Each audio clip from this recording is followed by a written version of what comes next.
This episode of an unexpected podcast is brought to you by Annalise and Lottie, our Rosies. Thank you.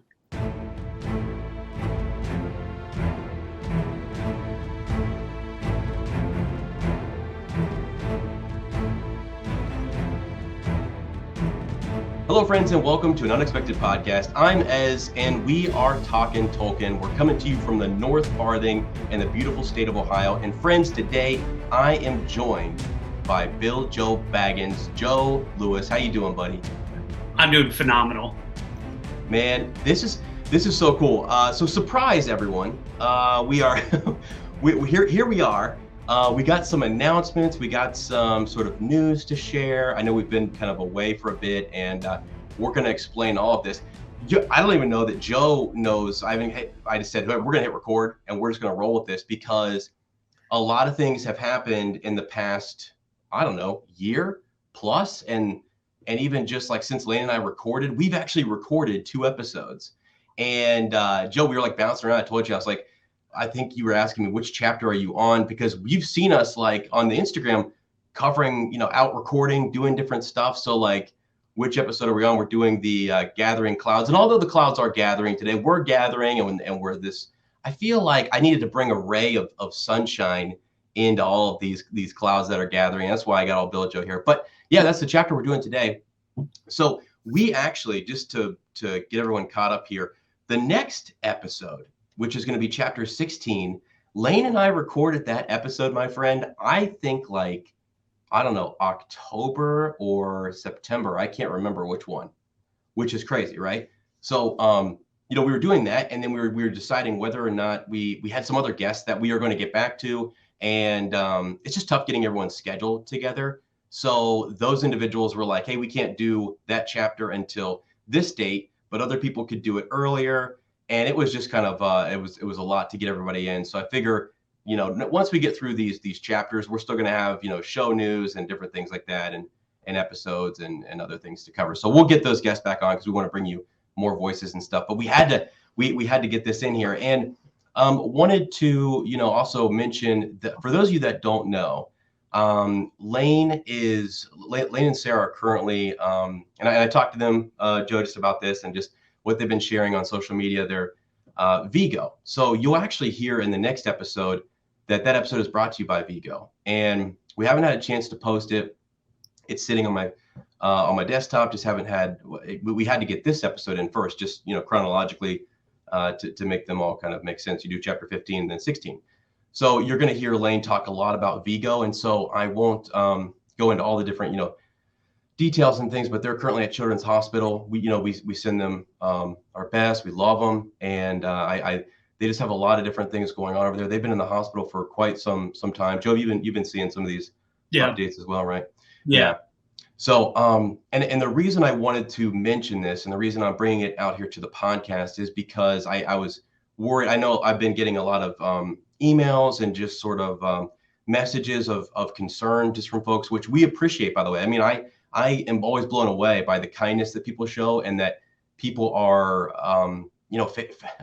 fans of the show, that they love the series, that they love to. It's a fellowship, man. It's truly a fellowship, and people have been on this journey with us. And so some folks, do follow Lane and Sarah on social media and knew, and other folks did not, and they were kind of sending me messages, the main account sending it messages, and I was just worried that people who, might, just. I just wanted folks to know, because it's when there's just silence and some of them don't follow any accounts, they're reaching out and sort of just like, what happened? So that's sort of where we're at. And we've had to kind of put the podcast on hiatus. Unfortunately, with this episode not being recorded, I couldn't like feed the other 2 out, So I was like, I'm kind of in this pickle. But it's all good. I talked to Lane and I said, what do you think about this? I said, I'm going to, so I went and I met with him at the hospital. Oh gosh, I think it was last week. And I said, Biljo, dropped one name. He was so excited, man. He was like, he's been texting me. He's like, when's the episode coming? Like, when are you guys getting together? So that's been fantastic. And I said, coming soon. So I'm going to give him a little sneak peek here. But shout out to them. They're going through a lot. They've got a lot of different things going on with Vigo. And he's such a strong little guy, teaching everyone so many things. But he's been in intensive care over there. And I think this is okay to share. They've shared quite a bit of his story, and Lane's just like, how can you not? He said to me, how can you not share some of what this little guy's going through, because he's such a fighter, and he's just his spirit is so strong. But they recently had open heart surgery, and he had kind of this, and you'll hear in the next episode, which I'm going to drop a lot of these, I think, in pretty quick order. I think I'm going to kind of go right through and drop the ones that we've recorded. I'm not going to wait a whole long time on that, because I want you guys to hear from Lane and hear some of our other guests there. But yeah, that's sort of where they've been at the hospital, and it could be we have weeks, maybe months. We're not really sure, so it's just kind of uncertainty. And I felt like it would be good also for their spirits to hear from Biljo, and just to kind of get, listen to the podcast, some fun stuff, because I have a few surprises today, my friend. I have some surprises. All right. You guys know we're going to get to a big one here in a little bit. We're going to be talking about the Rings of Power. Holy. So excited. Holy smokes. What a freaking drop. I mean, what a freaking, yeah. Spin her out of his chair. It literally, it was so crazy. And like, it's been great because Lane was messaging me.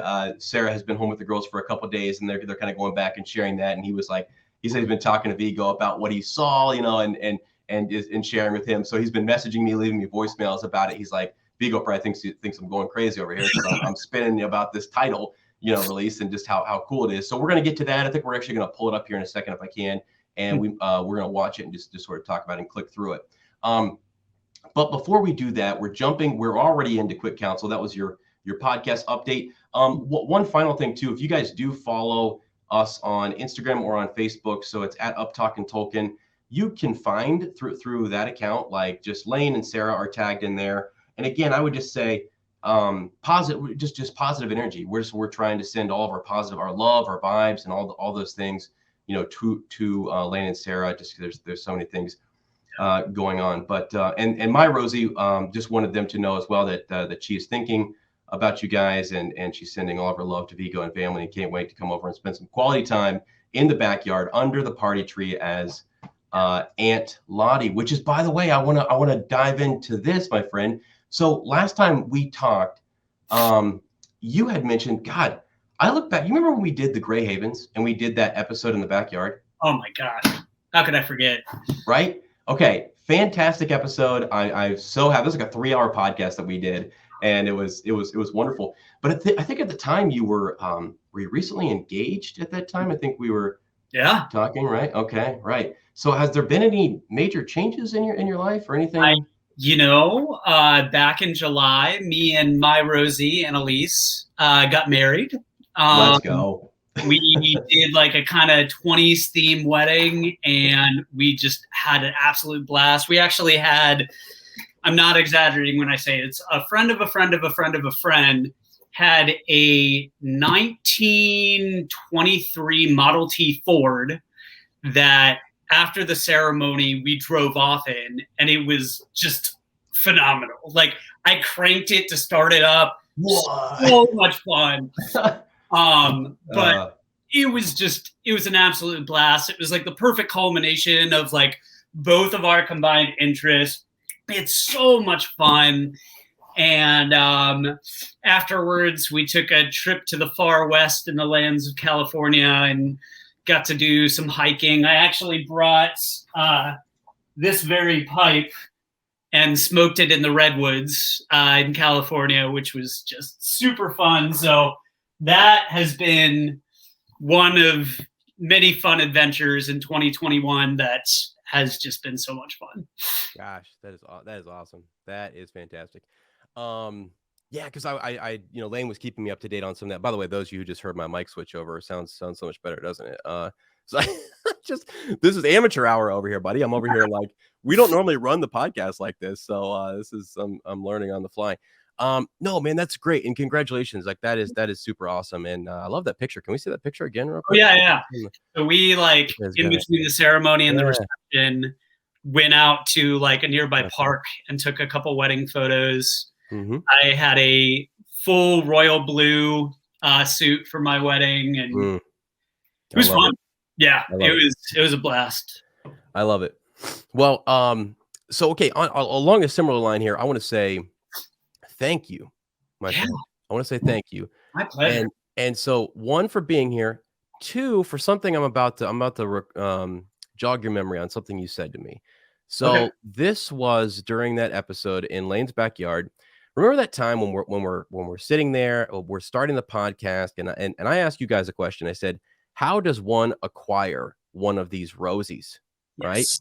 How does one acquire one of these? And the joke was, hey, you gotta look them up in the phone book. You gotta roll like it's just go find one, right? Yes. And Lane went on to kind of mention too, like, I think your Rosie's gonna find you. Yeah. And interesting that my Rosie, and I was gonna back up here, and so what is actually out in the next week's episode, what you guys are gonna hear in the following episode, is me talking to Lane about all of this. So I figured I'd fill Biljo in here just on my life and why another element to the podcast, I guess, that's been making it difficult to get content out. And anybody who follows me on my social media knows I've been over in Costa Rica. We had Jim on. You were talking about how we had Jim Nichols on. He was giving me like advice. What do they say over there? Pura vida. Pura vida. Oh, I Tequila. and you told me you've been there. You've been. Oh, I went there before Jim did. Yeah. So holy smokes, man! crazy. So what were you there for? You like the same thing that Jim did. I was in the program, but the year prior. So I went fall of 2010, and then he went the following year. So actually, the host family he stayed with, I got really, really close to, and we've kind of bonded over that. So yeah, I mean, one of the most beautiful countries. I would love to go back someday.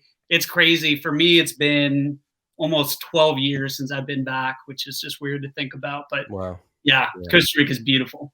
Yeah, that's awesome. So I really enjoyed it.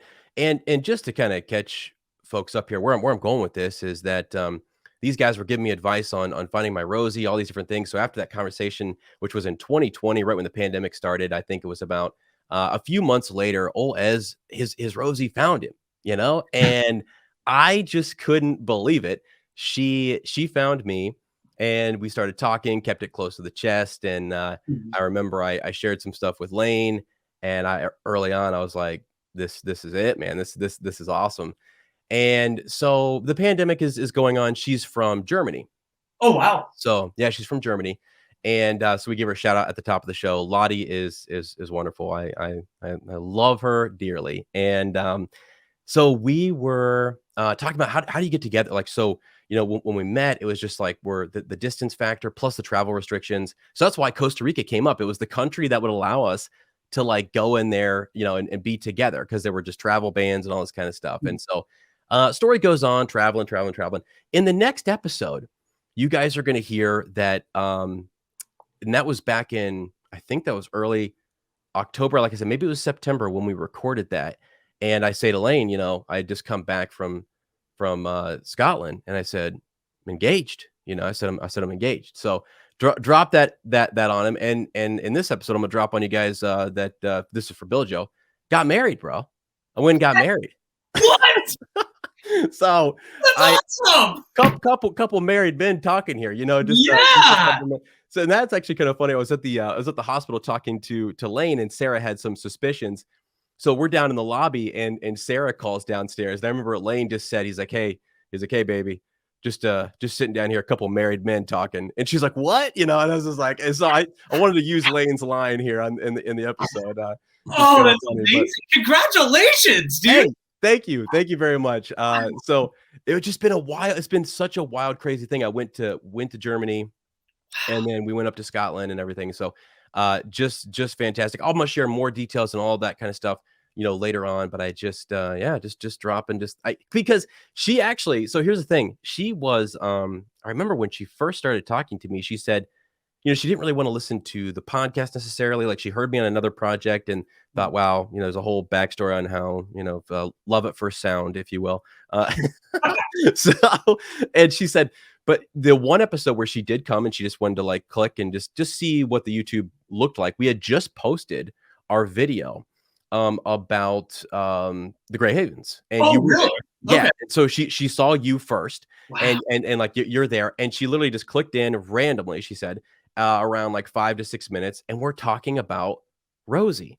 And she literally said in her wonderful heart, she was like, "I'm his Rosie, and I know it, and I'm over here." And like, so this whole thing, so there's more to it than that. There's other podcast projects involved and different things.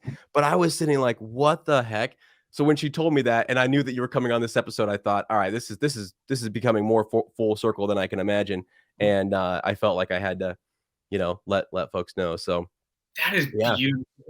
crazy, right? Right. And so it's kind of podcasting that like brought us together. And so I felt like this would be a fun way, because for Lane and I, and anybody who listens to this podcast or has been a part of it, this is a journey. It's a life journey. I mean, it's about fellowship and friendship and all these things, relationships. And I just felt, for some reason, I share much more about my personal life, and just you get more into, I don't know, spirit and soul, and just we get into deeper things in this podcast. Like I cover other things, and I don't have the same type of conversations. It's just different material you're covering, and also a different friend and stuff. And so it's just been something I wanted to share, and I've been kind of holding it back, wanted to share it here on Up Talking Tolkien. And so there we go, my friend. I'm honored. Thank you. Yeah. Dude, if I were there in person, I would smoke this with you, but yes, I know. Oh my gosh. We need to have a good old fashioned out in the backyard. And so Lottie will be here in about 2 weeks. And so we're gonna kind of get together, and when we're gonna have to pick a weekend and talk to Lane and Sarah and see if we can get some time. We'll just see how things go, even if it's this summer or whenever, just to get together and smoke up, just sit around the fire and just underneath the party tree. My gosh, it's just so good.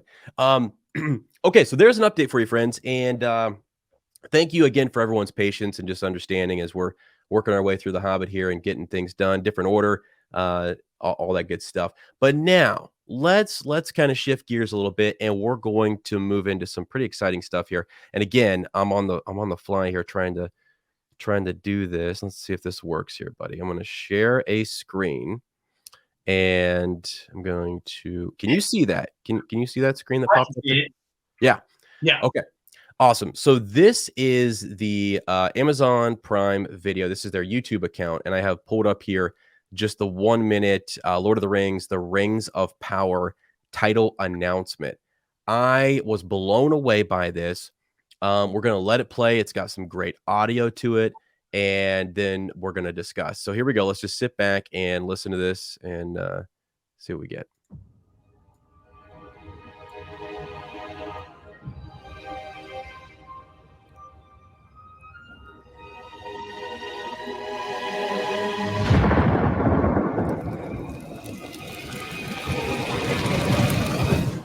Three rings for the elven kings under the sky.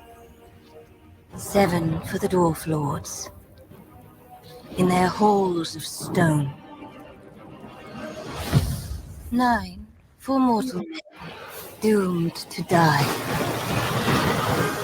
1 for the Dark Lord on his dark throne in the land of Mordor, where the shadows lie.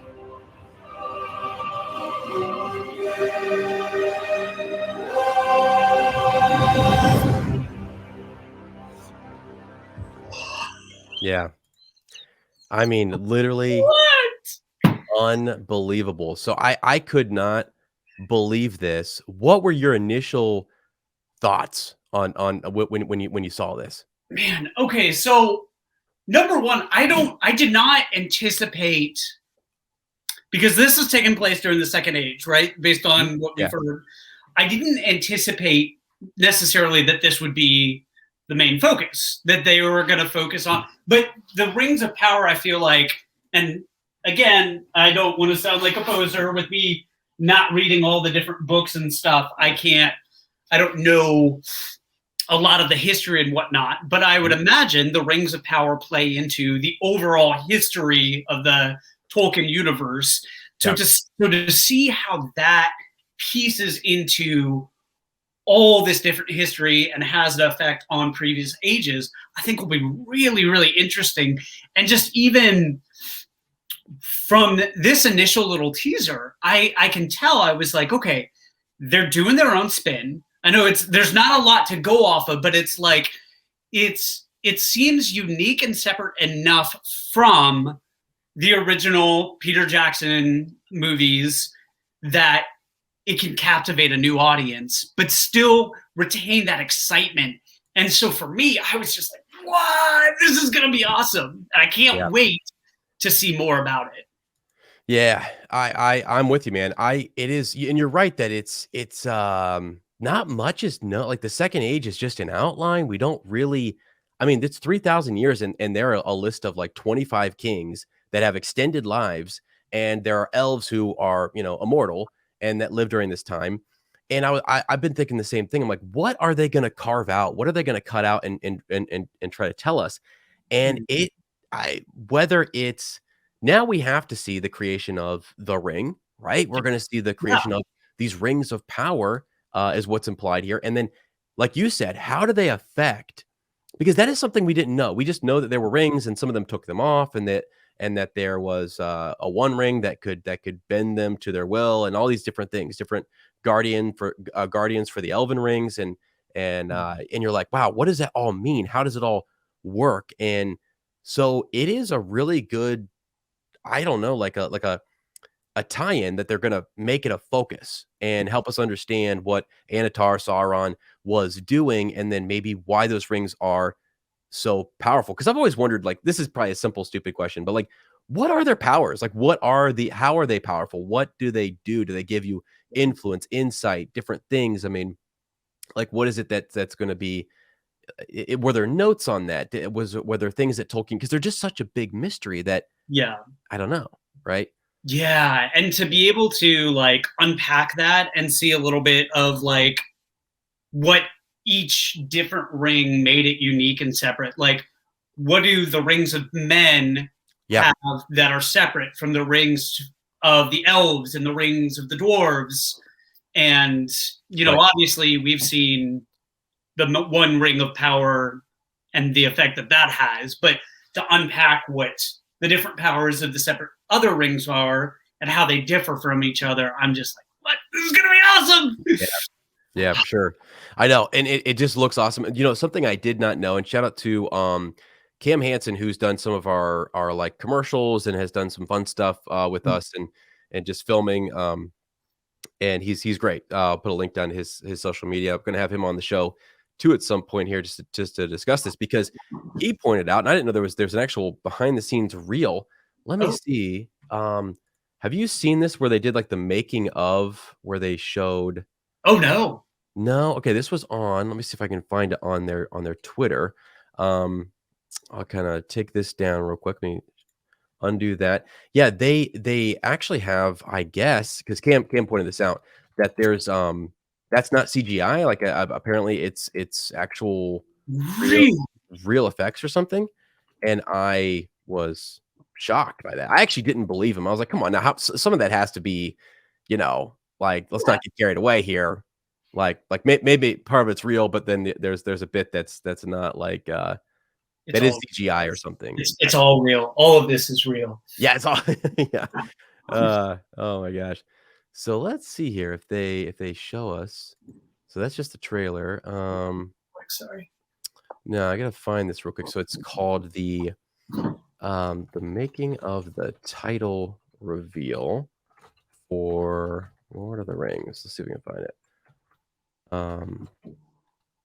The Rings of Power. Yeah. Wow. I got used to saying that.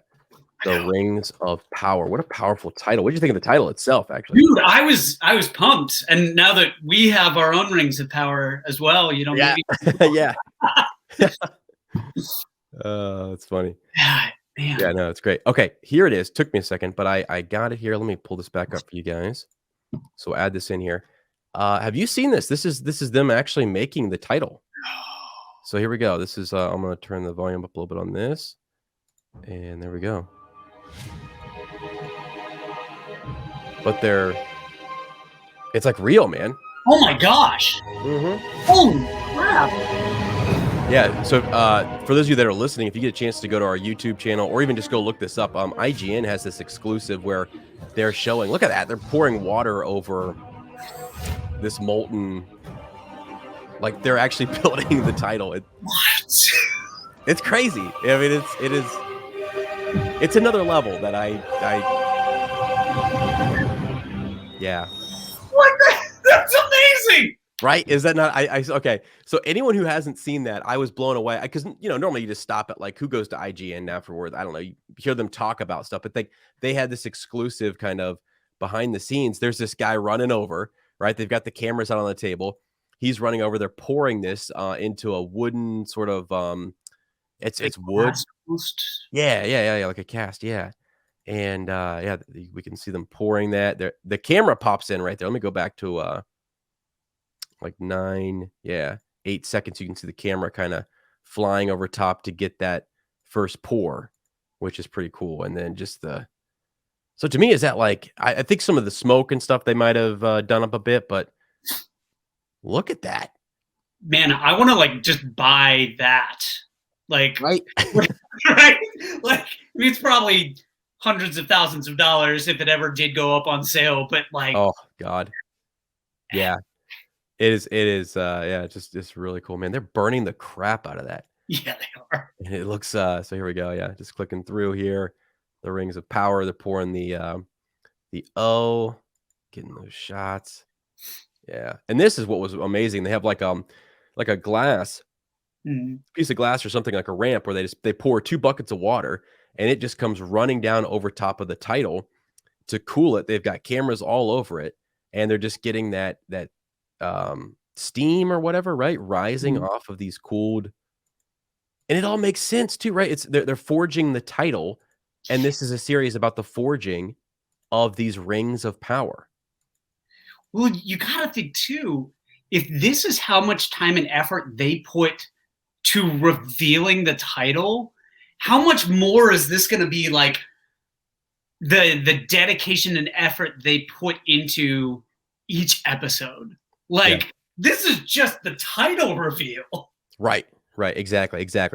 Yeah, and so let me shout out here. Let's see, Lane. Let me see. Let me pull up this message real quick. He said, yeah, he wanted to give me a text message I could read here. So his 2 cents, he's blown away that it was all practical effects, like you said. Like that's mind blowing. I thought it was landscapes at first, then I totally thought that it was CGI forging. The fact that they went to those lengths on a title reveal is incredibly reassuring. I think we'll see the return of lots of practical effects, which is one of the things so many of us loved about Lord of the Rings. Sarah also said that she loves young Galadriel's voice. Is it Morfydd Clark? I think is I think the actress. Yeah, right. Yeah. It was cool. Yeah, it was cool how her higher timbre, makes her sound younger. Actually, so she. Which this is a young Galadriel, right? So, just some thoughts from Goldberry and Lane there, and just awesome. So if you guys got thoughts on it, we're gonna post a video over on YouTube just with some of our reaction and some of our thoughts. Leave some comments over there, and we'll probably do at some point, we're gonna do a standalone just again on, I want to get some of the uppers, just people we've had on the show before, their thoughts on this. And then when do you think we're gonna get, so September 2nd is when it's coming out, right? Yeah When do you think the likelihood that like are we going to get a trailer? I was just thinking about that. If I were to guess, I would say maybe like a few months before, like maybe the summer. I feel like this is very much as like we're going to like whet your appetite for it. We're not going to give you too much, but we're going to give you enough to get excited. And I think probably a couple months before September 2nd, they might do more of a reveal because, I look at other movies that have come out where, especially when there's been so much secrecy going into it, I'm thinking of the newest Spider-Man movie, for example. Oh, yeah. There was a lot of stuff that they were like, we want this to be a surprise to people. And there's obviously rumors and stuff like that. But for such a huge thing that people have been looking forward to. There's been rumors for years. I think they're gonna kind of keep their cards pretty close to the chest about not revealing too much all at once. But I think probably a couple months beforehand, if I were to guess, they will probably reveal a little bit more. And I'm just excited for whatever we get. It's going to be amazing.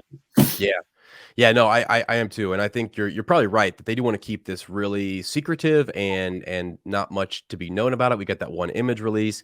So, and I think one of the things I've read about Amazon is that they like to kind of bombard the world with their promotional material just a couple months out, and not like start 9 months away and say, okay, here's a big trailer, and oh yeah, this is not coming out for another 9 months or something. So this is, you downplay, I mean, not downplay it, but you just enough for those people who are all following the Twitter accounts and people like us who are like locked in on it. So I know this was really encouraging because Lane, last time we talked about this, he was like, man, at some point you just have to like give us something, because I've run out of things to kind of, I don't even know, there's nothing. So we just need to see it, and then here we go, we got it, and then we'll get some more trailers hopefully. So yeah, I think you're right. I think we'll probably be 3-4 months out or something. We'll get a teaser trailer, and I'd rather not know too much about it. Honestly, I'm in on the secrecy thing. Look how that paid off for Spider-Man and like the Mandalorian and other shows. It pays off huge when you can hold those secrets in. Absolutely. Which, this is a slight tangent, but in listening back to the last episode that was posted with Jim Nichols, did the War of the Rohirrim, did that come out? It was released? Right. No. So that's an interesting, I'm glad you brought that up. I don't know what is going on with that. I'll look up real quick and see what I can find. I think they postponed it. Or it was just a title reveal that they wanted to kind of shove it out there that, hey, we're doing this, but we're not saying when. Yes. And that's what I thought. I remember listening to the episode, and I was amazed that, like you guys had talked about in that episode, that Warner Brothers / New Line had come to an agreement with the Tolkien estate. And I mean, it says right here, I'm just on the IMDb page, that it says production status filming, which isn't a whole lot to go off of. But I mean, I think you or Jim may have mentioned, or you or Lynn may have mentioned, like Enter the Matrix. That was like another example of how they got like an anime style to follow a storyline. Batman did something similar called Gotham Knight, where they did a couple different animation styles. And I'm like, this is awesome too. Not to downplay Rings of Power by any means, but to have more like on-screen adaptations of things that, it sounds like this could be part of canon from the Peter Jackson trilogy, in that they might like reference stuff, but there's so much freedom that you have with the medium of animation. Right. And I'm like, oh, if that happens, that'd be great. I almost wonder if they put it off because of the hype for the Rings of Power. But this has been a kind of a mystery to me. So it's this anime film that's in development. They said they were fast tracking it, and this was in June of 2021. And we've not heard a daggone thing since, really. So, and it's supposed to be set 250 years before the main events of Lord of the Rings, and we just really don't know anything. I thought it was going to be something like they were going to try to get it out before Amazon. That makes sense, especially because it's a competing studio. You think like, let's get this out so we're not having to like compete with the success of the Amazon thing, but I don't know. Hard to say. It's wild. So it is. If people have updates on that or thoughts, send us a message for sure, because I'd love to discuss it more. And who knows, maybe it just seems odd that this anime would be trying to compete again. It's just tough. Like, you either fast track it and get it out beforehand. So because once we get the Amazon series, people are going to just be locked and loaded on that. It's like the time to strike might be before they I don't know, but who knows, man? They could in a month or so say, "Hey, it's coming in this summer. It'll be out. You guys can all watch it," and it's sort of an appetizer before we get ready for. Even though the two different studios and different rights and different timeline or different time periods, it's still we're all Tolkien fans, and Exactly. yeah. If Sony and Marvel can make coexisting related things, absolutely. It's all about appreciation of the source material. Right. So, right. No, I agree with you on that. Yeah, that was an amazing feat that they've been able to get Spider-Man involved in the Avengers and everything too. So yeah, if they can do that, we can definitely do something here. So, okay, man. Yeah, I think that is, Josh, that's all I really have for like news, and that's the biggest news you can get. Yeah. It's so wild. Normally, Lane and I will record something, and so I was like, I actually was going to record with you or try to record something, and the date that I had picked originally was like before this dropped, and I was like, there you go, holy smokes. That's just normally our luck, is that Lane and I will record something, then the news drops, and we're like, shoot. So this worked out perfectly for us, which is cool. Definitely. Okay. Let's see here. Let's dive in. I think we're ready to go, man, for just some takeaways. Yeah, let's do it. Okay. All right. So, we are, and this is so weird for me. The reason I told you this might be a little bit different, I told Joe just to grab like 3 to 5 major takeaways from this. And again, I'm going to extend the episode by bringing other folks on, and we have more to discuss here. But I just wanted to do some major takeaways because I have actually gone ahead and recorded chapter 16 and 17 and so on. And so it's so weird to come back because I feel like I've referenced this chapter so much in those other episodes. Could be disorienting. Yeah, it's wild. One of the things that we didn't get to do that Lady and I normally do is the whole. So in this, well, let me read a summary first. I'll get us started with a summary, and then we can kind of dive into some of the details here and do these takeaways. But so the thrush that had attracted Bilbo's attention outside the secret door to the Lonely Mountain is revealed to be, and I always say this name wrong. Is it Rock or Rock? Roak. This Roak? is where Jim would come in handy because there's like the 2 dots over the A, and that's something linguistically that I can't remember what it means. Yeah. But so Roak. Son of, now wait a second. Roak, son of Kark? Kark? That's, I'm sorry, man. That's dangerously close to like, cheesy cat. I mean, no, just for me, because I fumble words like crazy. That's just what I'm known for. Well, if you say it with a British accent too, that doesn't really help. Yeah. Oh, jeez. Good God. So, okay. Pretty cool.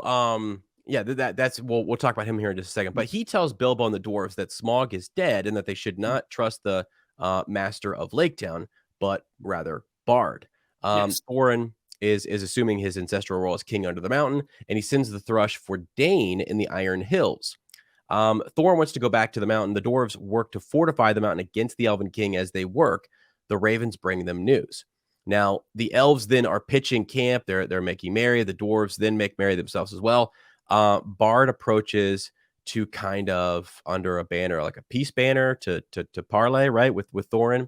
And he refuses as long as Bard's men ally with the elves. Like, he's not gonna share any of this treasure and what is owed to Bard and to the people of Lake Town.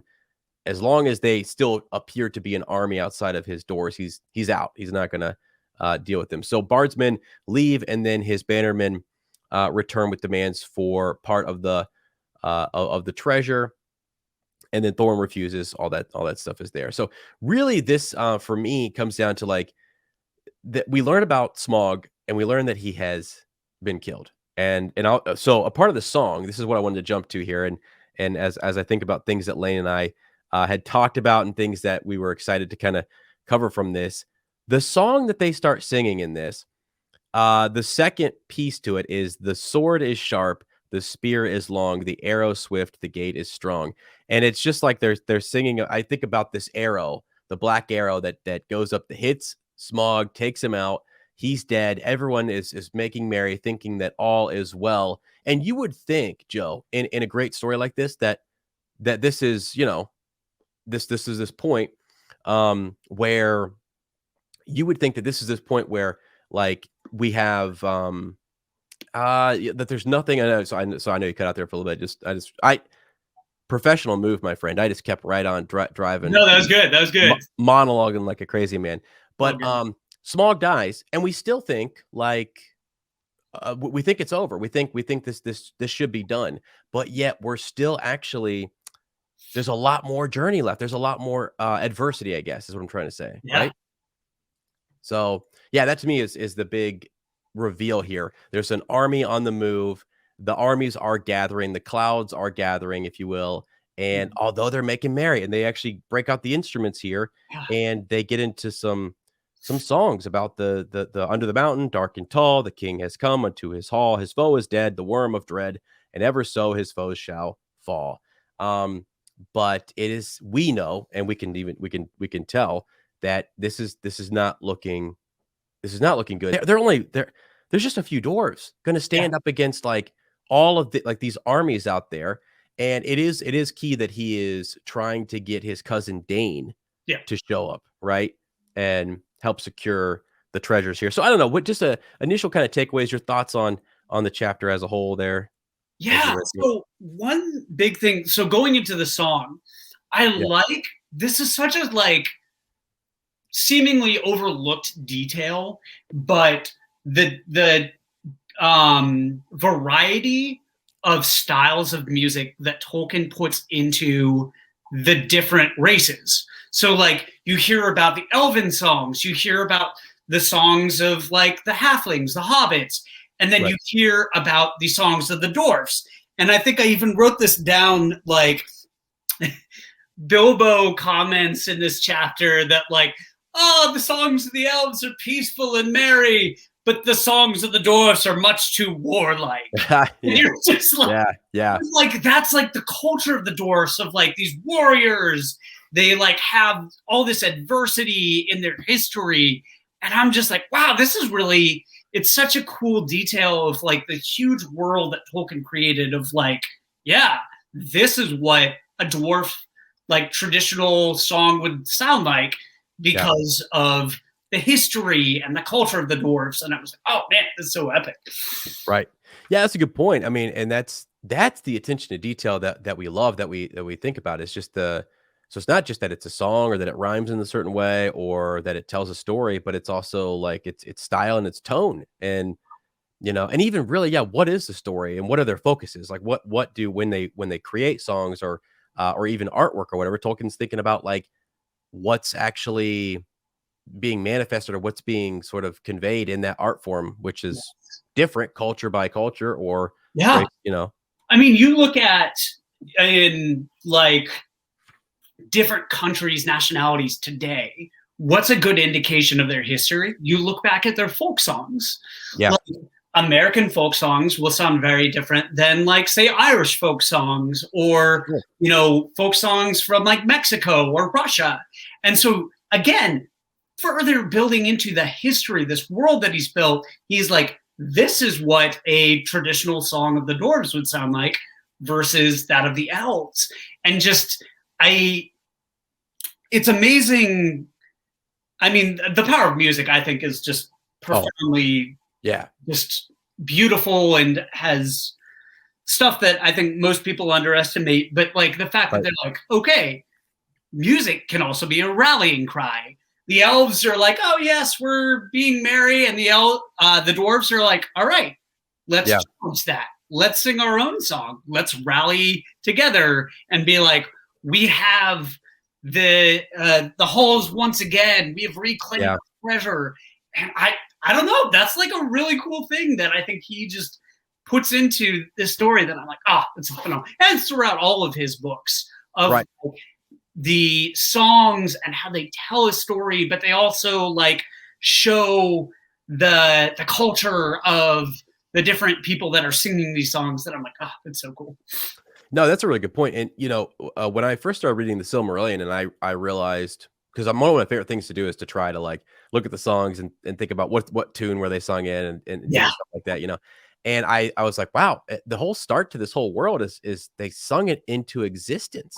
Like it was the power of song. And you're like, what the heck? Now it makes a whole lot of sense as to why on these journeys that he focuses so much and gives pages, if you will, to songs and stuff. So I thought that was wild. I told Lane at one point, when I thought about the show that's coming up, the Numenorians and maybe some of the like Mid of the West or different groups inside of Middle Earth, if they're going to battle, and I could just imagine, like, I don't know how dark what the tones are going to be, but if all of a sudden a force of men are marching out onto the battlefield against, you know, the Dark Lord, and they start singing in some war song, and men are just like arrows are flying and men are dropping, but the song just keeps, you know, like they're marching on. I was like, I had this vision, and I was like, I hope to God that they bring song into this, you know, new series, because it is such a big deal in Tolkien's work that I was hoping that there was a powerful moment like that in the series. And kind of along, I mean, I feel like anybody who is also like intrigued by the music, there is a whole wealth of people that do covers of songs featured in Tolkien books. One of my favorites, I was actually just listening to it today, and I can send you the link. Maybe it can be posted in here. It's a version of the Misty Mountain song that's done almost in this Gregorian chant style. Whoa. And it's different than the kind of version that you hear in the Peter Jackson Hobbit movies. Right. In that it like takes a little bit of a different take on it, still the same lyrics, but Peter Hollins is another guy that has done covers of ones that weren't even in movies, but they've like done. And so it's really, really cool. But I agree, like with the series, to see, okay, the people making this series are obviously diehards. I think that's been well documented. And so to see how they incorporate music into the show, I'm also really excited to see. Yeah, I'd love that. Yeah, when after we're done here too, I'd love to get a link to that, because I like looking up those things too and hearing different people's takes and stuff. Also, shout out to Rebecca Rovney, friends. I don't know if I've had a chance to do this on this podcast or not, but she has a YouTube channel. She's an upper, and she covers a lot of the songs from the films and stuff like that. So really close to 1,000 subscribers. So I hope folks will go kind of check her out. She does violin, and she does a lot of violin covers. Yeah, you would love it. I'll send you like. I would love to check that out. That sounds amazing. Yeah. So, okay, awesome. So song is definitely powerful, and this whole song too. And this were there more than one song, or was there just one? Let me see here. This is kind of a short chapter, right? It's I want to say it's just the one song. They reference the Song of the Elves, but they don't really go into specifics. God, this is a shorter chapter than I thought. Yeah. Wow, that's like amazing. Words and music. that's really okay. So let me back up. Then I'll make a point, and then we'll dive to one of your other points here. I want to back up to, because I jumped to the song because that just, you know, I caught my attention. The and I struck Roak, right? Rock. Sounds like rock to me.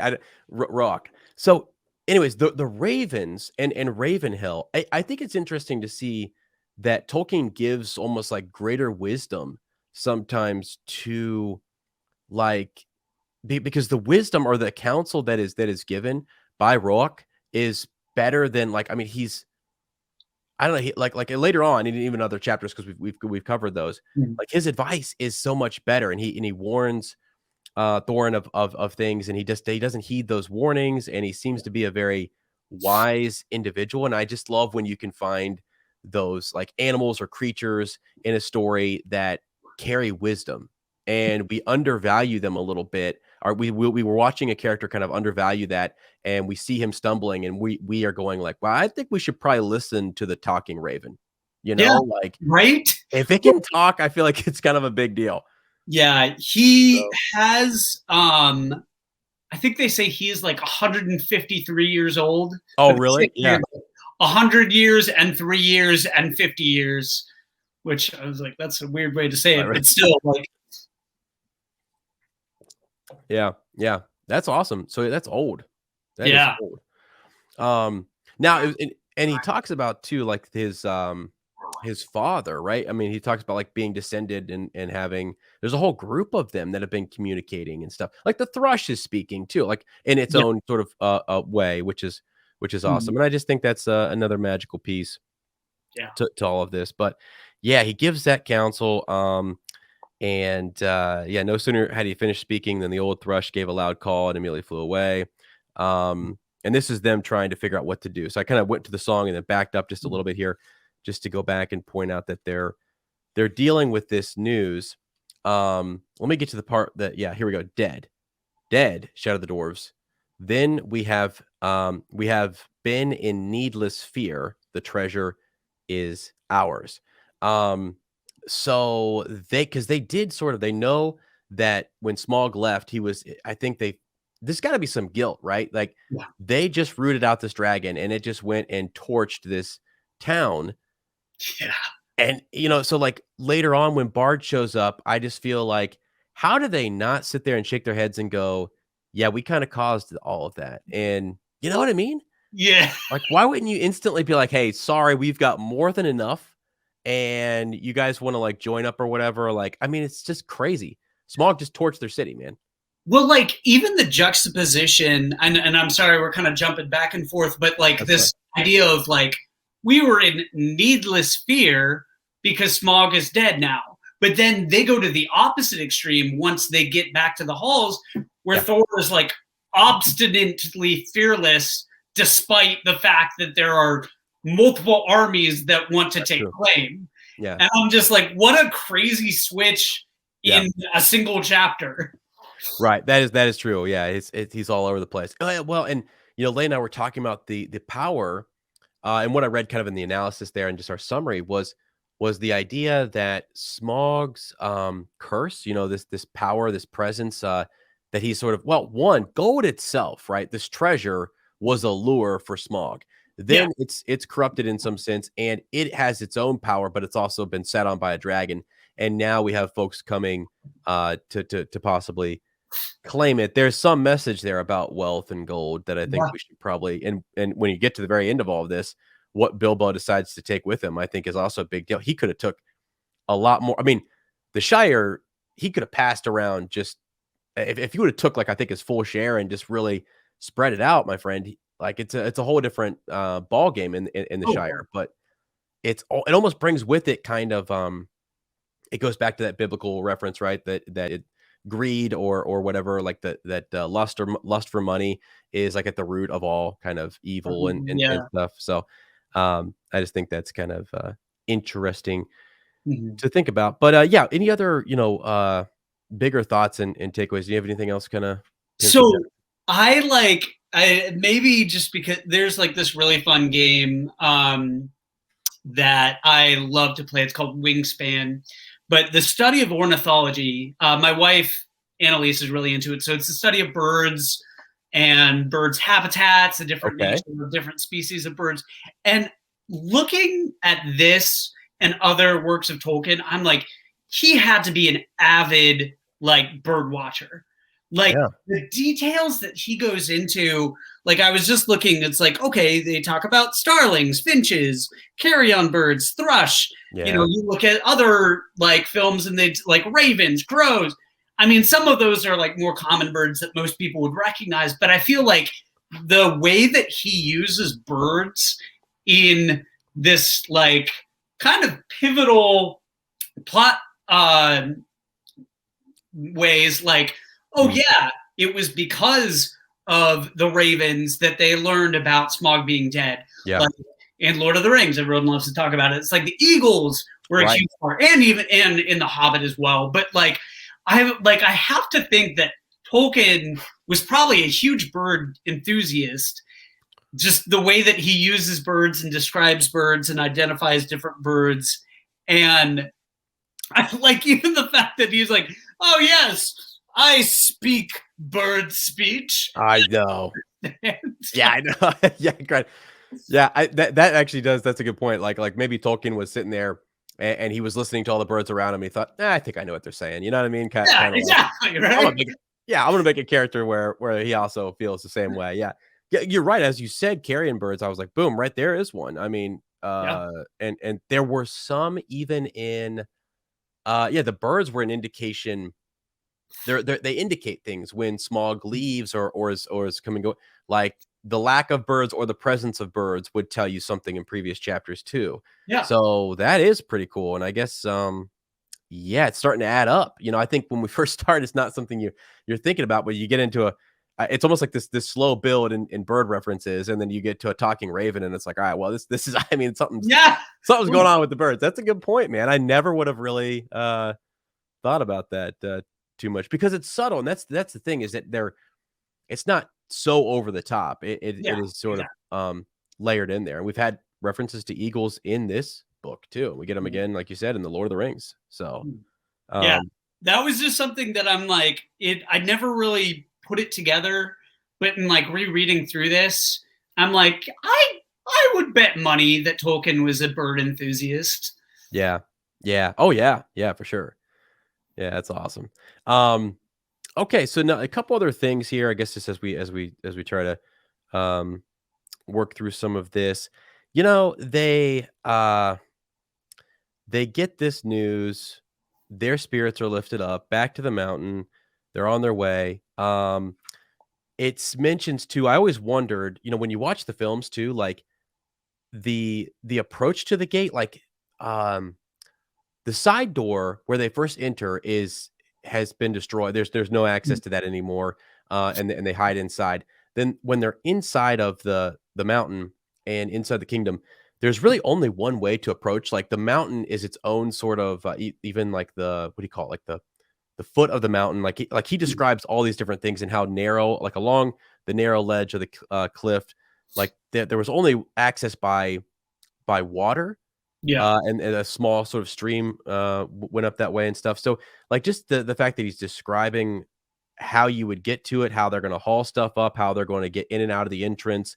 And it does help you believe that these dwarves could fortify this and on their own. You know what I mean? Like that. Because for me, I guess when I first, and especially when I was younger, I could not visualize all of it in my mind, and the movie wasn't there to help me, put it all together. And you thought, how did these guys defend all this big open gateway? But it's closed, and there is just a small access point, to it. So I just think, again, that's your attention to detail from Tolkien. So let's see. Yeah, I mean let's see. Bilbo, yep, he's just kind of giving us some play-by-play on what's going on as they make their way back, and what they start to discuss the Lakemen and the elves and what Roak had said and whether they were going to follow his advice and all that stuff. And really, they just kind of discard it. They go right into their merriment, and we'd already mentioned the song. So we'll get past the song and move over on here. Here we go. Let's talk about Bard for a second, okay? This guy shows up, Joe, and he's respectable. He says, "I am Bard, and by my hand was the dragon slain and your treasure delivered." Yeah, you think he's got that? That's not a guy who I would like just kind of. And I get that it's the association with the elves and the posture of the armies or whatever, but it's pretty radical. And this is where I think Bilbo is a lot like us, and we've got Biljo with us today, right? And he's sitting there going, "Come on, guys! Like this should be over. Yeah, this should be over." But also, I mean, you do kind of. I don't know, like they are vastly outnumbered. I guess I too would understand some of the fear that Thorin might have from the elves. Maybe they did lock him up, Yeah, that's so that is, I mean, to his credit there, Bard, you're cool. Lay down your arms, separate yourself when we don't see you as a threat or being associated with the Elven King. But again, the Elven King, though, right, was the one that helped the Lake Town and helped them, provided them with some provisions and stuff. And so it's just, but then they're all rolling on to the doors of Thorin. So why not help and then retreat? Like once they're good, Exactly. It's this really cool perspective piece where I'm actually, not to pat myself on the back, but the actor Jason Isaacs, who he played Lucius Malfoy in the Harry Potter movies. I had the opportunity to meet him once at a Comic-Con. Okay. And he was like, at a Q&A panel that he did, he was like, before anybody asks this, I just want to get this out of the way. People ask me all the time, why do I always play the villain? And I don't, because the villain is only dictated by who is the protagonist. So you look at Bard, you look at the elves, you're like, the people of Lake Town were a people that suffered tremendous losses, and the elves were people who came in to help them. You look at it from their perspective, and the dwarves are the villains of the story. And so it kind of puts into perspective, and you really do feel that sort of like sympathy for the people of Lake Town. They're like, hey, you wouldn't have been able to reclaim this if it weren't for Bard killing the dragon, and the dragon also decimated our town and stole a lot of stuff from us. So you're like, okay, yeah, I kind of feel bad for you. But because the story is like the dwarves reclaiming this, you're kind of like, yeah, but they're kind of a barrier to the dwarves' overall goal. Right. Yeah, that's a good point. And it does make for an interesting perspective. Yeah, you have to consider sort of perspective here and figure out, you know, whose side are we on? And that's a tough piece. That's why it's really interesting that it is through Bilbo's eyes, because he's their friend. He's with them. He's also witnessing firsthand the corruption of the gold and the power on their minds, on Thorin. And then he's also seeing like, okay, we just that smog. Bilbo, I would imagine, feels also not much, he's the burglar. He goes in and he sort of instigates this. He's the guy with the stick that pokes the bee's nest or whatever, the wasp nest, and they're out swarming around Lake Town. So, he feels guilty. And in the chapters that you guys will hear in the next couple of weeks that Lane and I covered, we talk a little bit about Bilbo's guilt and how he felt the need. And also, it's not even just guilt too. It's compassion for his friend. Yeah. That something needs to, lives are going to be lost later on. Like the stakes are rising. So the clouds, the gathering of the clouds, the storm is brewing. And this is sort of a step up. And it's really an interesting, first of all, let's talk about the title for just a hot second, because you brought up perspective. The gathering of the clouds, that's happening. The storm is brewing, but yet merriment is being made. All of that, they're very merry, they're very happy. But you would think normally weather is indicating that something bad is coming, but it's not quite here. It's just the gathering of the clouds. It's not necessarily in our face yet. And even this initial bit with Bard seems to be dealt with. He kind of dismisses him and hears him out.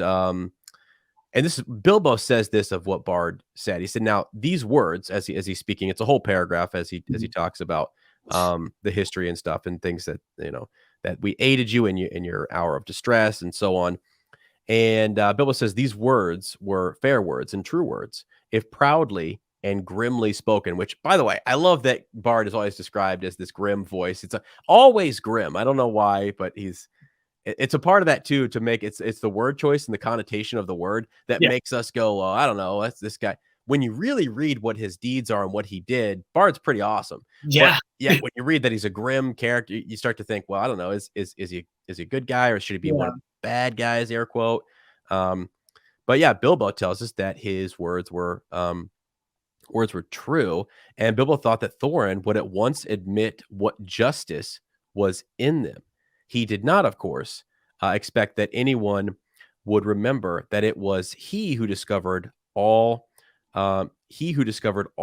by himself the dragon's weak spot, and that was just as well, for no one ever did. So yeah, that's interesting. It's so sad. You're like, Bilbo was the one that figured it out. But nobody remembers what Bilbo did.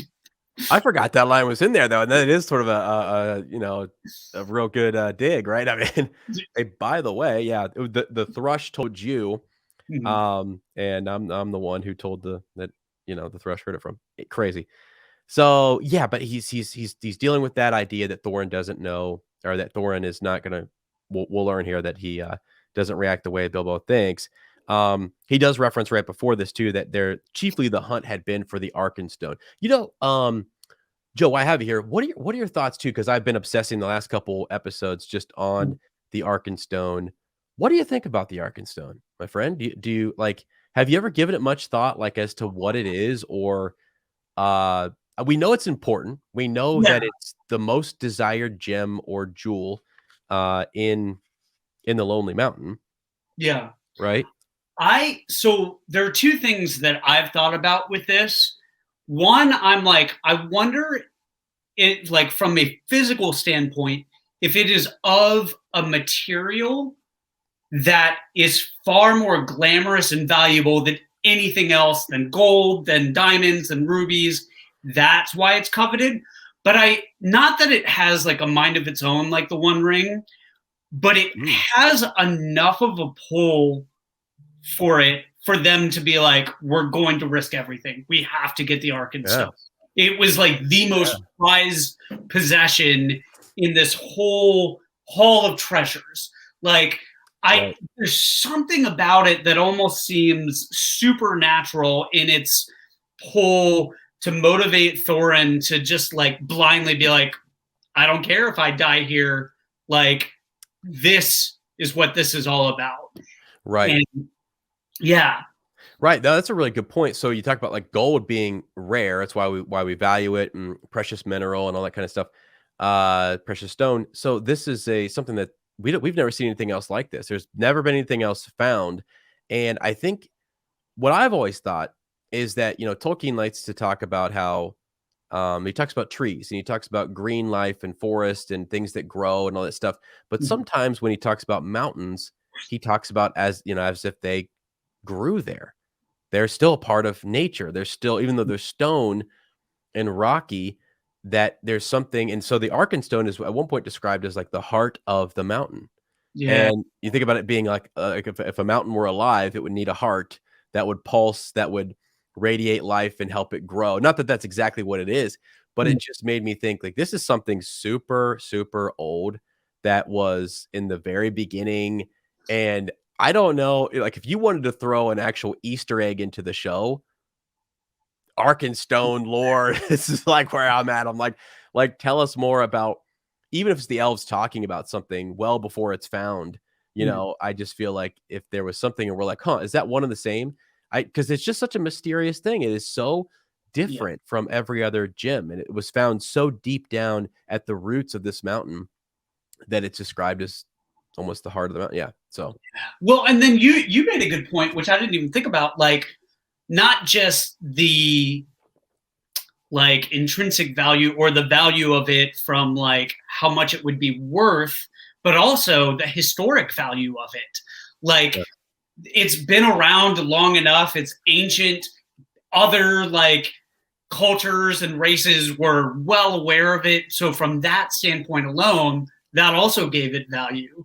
Yeah. And I don't know that I've ever really paused to think of like, it is kind of shrouded in mystery, but everybody knows it's so incredibly valuable. Yeah. Yeah. It's one of those things we just don't really, we call it the Arkenstone and we say, all right, that's what it is. We just kind of roll on. But I love what they did in the show. They really made it this extra level glowing. You'll know it when you see it. You know what I mean? You can't miss it. And the fact that Bilbo takes it and it's a part of his claim is also hysterical. That's the one thing they're trying to find. And the burglar gets it and he actually does steal it for himself, which is fantastic. So, but yeah, just to kind of wrap up some of this other bits here. They go on and again, Bard is refused, right, by Thorin. He kind of basically says like the treasure's ours, regardless of anyone's. Like Smaug stole it from us. It was originally ours, and it always has been. But he's trying to make the play like, well, we aided you, and that was sort of there was like an agreement here that we were going to get our share for our losses and recompense and all this stuff, and it just does not happen. Let's see. Bard says, this is Thorin. I will not parley, as I have said, with armed men at my gate, not at all with the people of the Elven King, nor not at all with the people of the Elven King, whom I remember with small kindness. In this debate, they have no place. That's a good points, Thorin. Points. Like, that's a good point. Yeah. Begone now, ere our arrows fly, and if you would speak with me again, first dismiss this elvish host to the woods where it belongs, and then return, laying down your arms before you approach the threshold. Do you think Do you think he would have actually? Do you think he would have given them some treasure, or he would The have? elves were there. Yeah, had they have dismissed the Elven King and Bard and his people laid down their arms and just showed up and said, "Hey, look, we're here. We did what you asked. Now let's talk." I see, part of me wants to say he was so blinded by his greed at that point Yeah. that he was just like, no, I'm not going to, and making up like, because the elves are here and because you have weapons, no, I'm not willing to consider this right now. Right. I feel like at that point, Thorin was not going to budge at all. He wasn't going to compromise. He's like, this is mine and mine alone. Nobody else lays claim to it. I feel like, I don't know that he would have compromised on that. Yeah. I think he was trying to come up with excuses as to why he wasn't going to do it. But I think even if they were like, all right, we laid down our weapons, and we see that a little bit later on when like the other guy comes and like announces, I don't know that he would have. I think he was so blinded by his greed at that point, like having laid claim to this, being in the hall, there's no more smog. I don't think he would have done anything to like share it with anybody. Yeah, I think you're right. So it is probably one of those things where he knows they're not going to like, hey, do this one thing and then we'll talk. But he knows they're not going to. Yeah. Or he says, hey, when you guys come back and do, I'll come up with something else.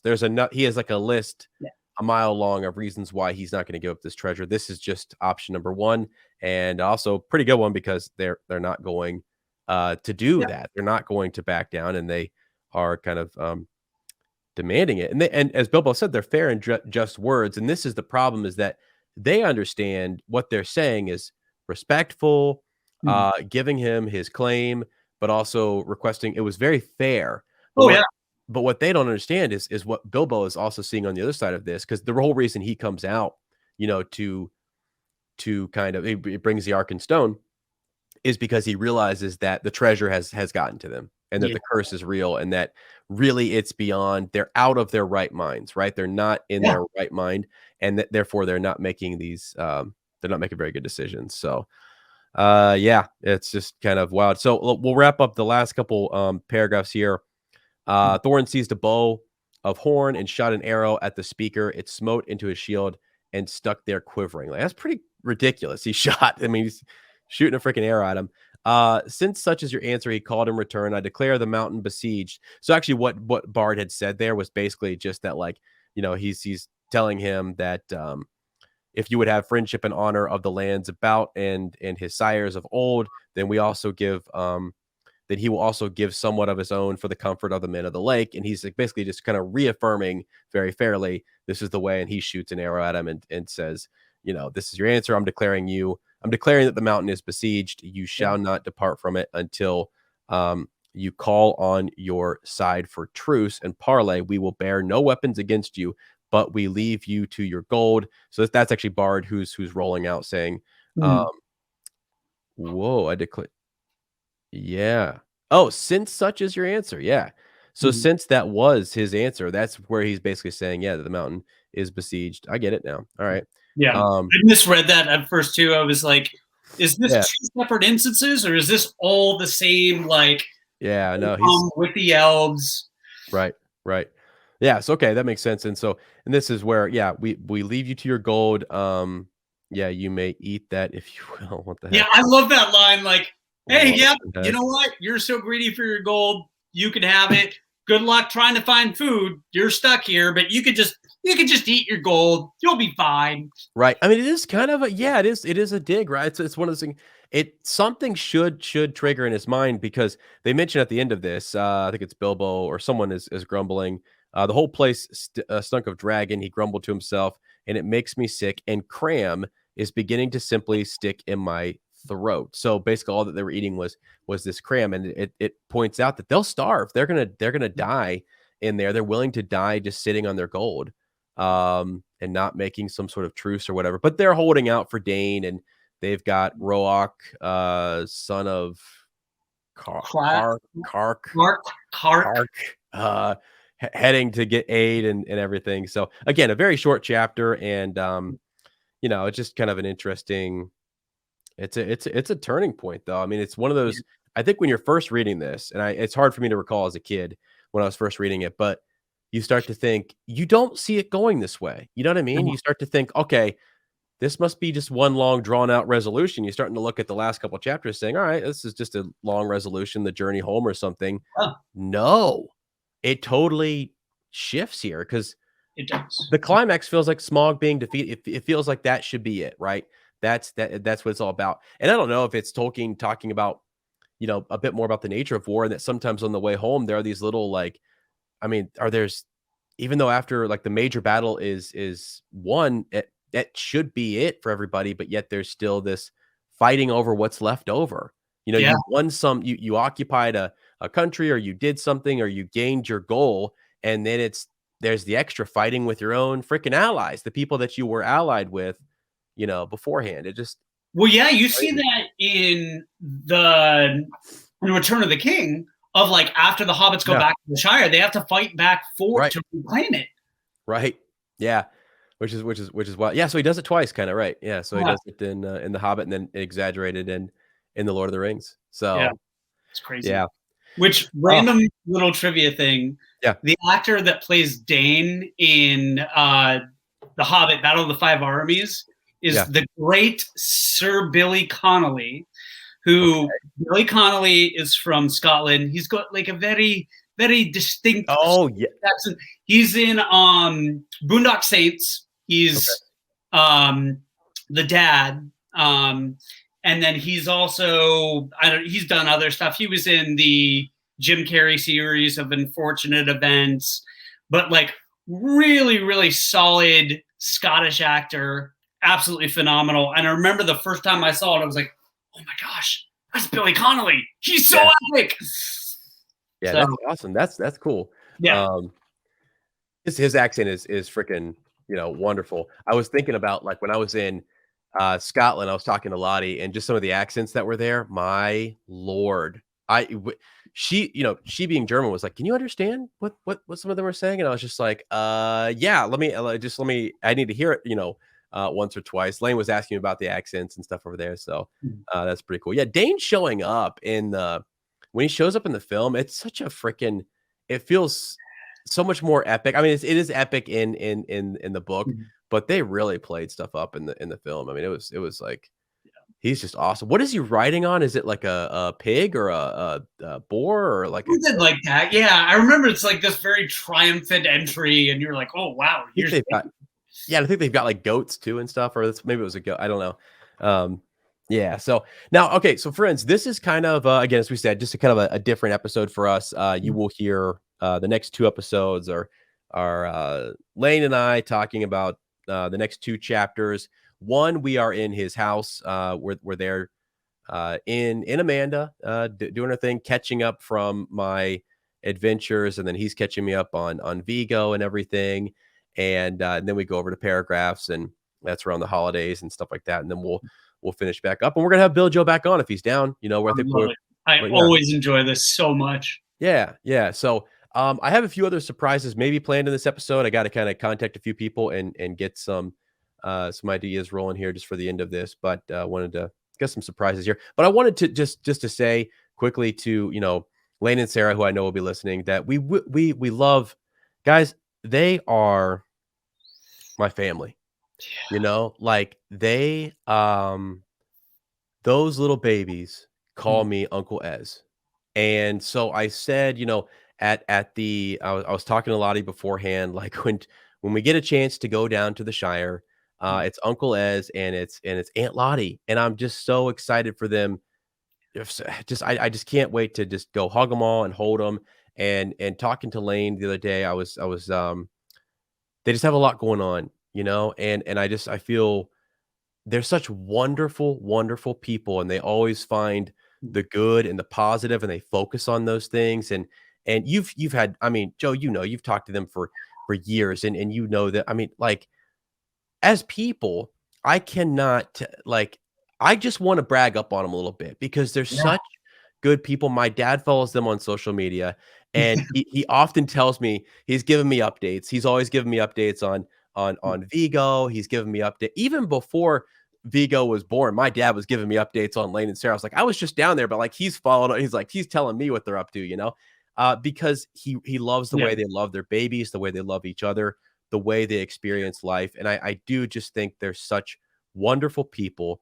Yeah. And I told Lottie this, and Lottie has had me kind of, share some words with them too, because they took care of Oez for many years. They took care of me, and they fed me. Lane gave me a shirt. I'm wearing one of his shirts right now. So I've got old Gandalf facing down the Balrog on here, if you checked it on YouTube. And I love him to death. And so I wanted you guys to know just a little bit about what's going on. And they've said to me that the positive vibes and the words of comfort and things, just the encouragement and the positive energy that they've gotten has been wonderful. And they do want you all to know that they're super thankful for that.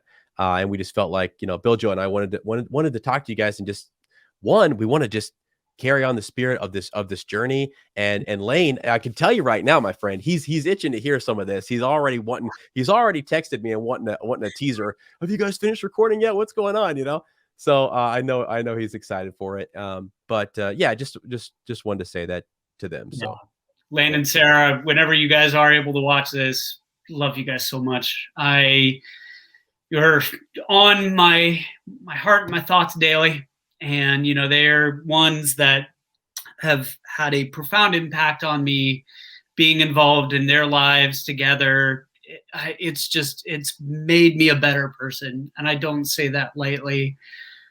My heart goes out to them, thinking about them all the time, and praying for little baby Vigo, the warrior.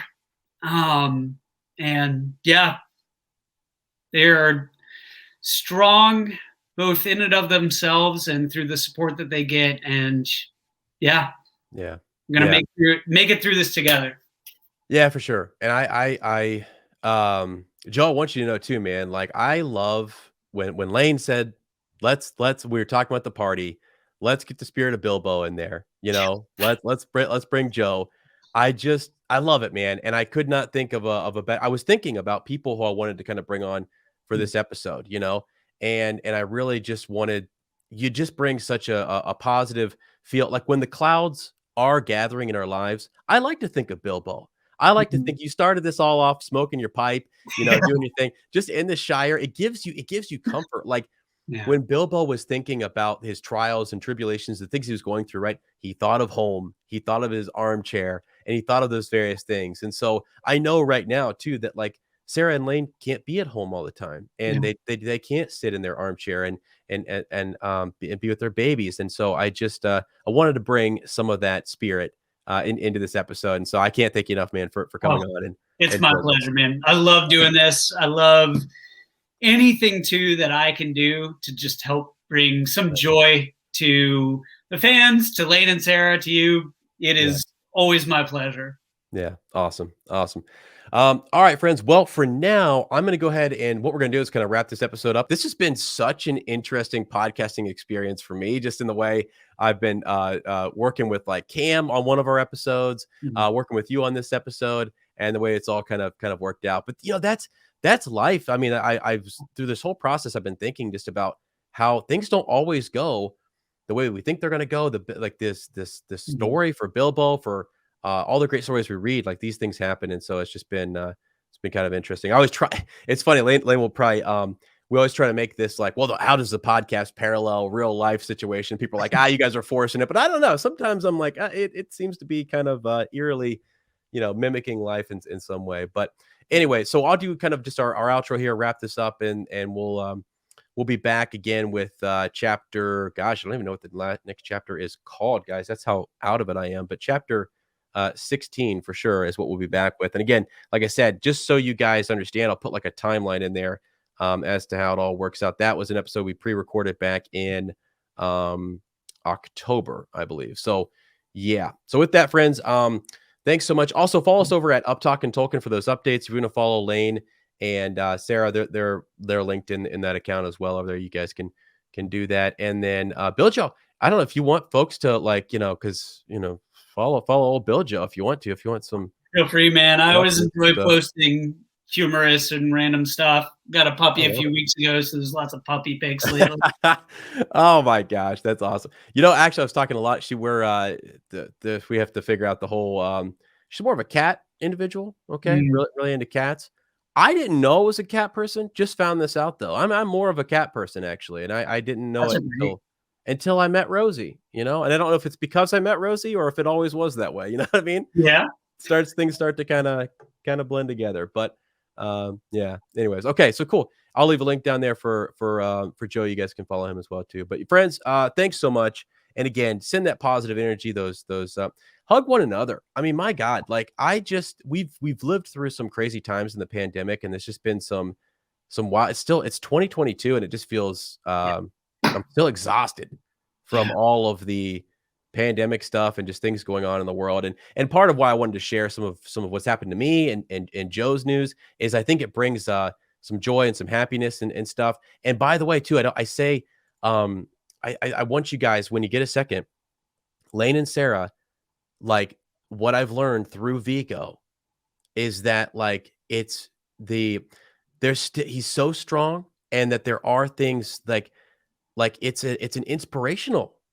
Yeah. Like it's like sometimes it's like it's just I know they're going through so much or whatever, but when I asked Lane about whether I could just share some of this and come on and do this episode, he's like, man, how could you not share Vigo's story? How could you not like find some sort of inspiration from such a strong spirit?